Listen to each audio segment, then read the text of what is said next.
The authorities have ordered hundreds of thousands of people in eastern and central Japan to evacuate their homes immediately as Typhoon Hagibis lashes the country. One man's reported to have been killed.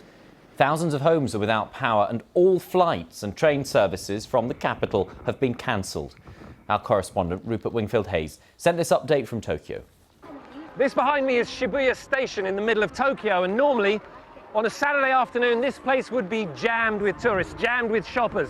This here is the famous Hachiko Scramble Crossing, one of the most famous sites in Tokyo, and normally on a Saturday afternoon there would be thousands of people going across here. Now it is pretty much completely deserted, and that goes for the whole of Tokyo, the greater Tokyo area. Everything has pretty much been shut down ahead of this storm.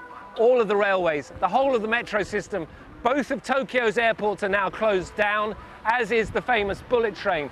And that's because, although it doesn't look like it yet, in a few hours from now, we're going to have winds coming through here well in excess of 100 kilometers an hour.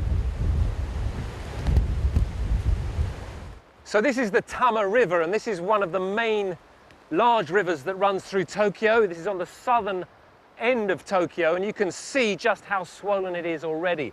There is now a flood warning in effect for people living on the banks of this river, because as you can see, it's already very, very high. There's still more rain falling, and this is the real danger from a typhoon of this size. Huge rainfall has fallen over the last few hours up in the mountains to the west of Tokyo. Now all that rain is coming down these rivers, swelling them, and it's in danger of breaking their banks. And this is just one of dozens of rivers along the coast here.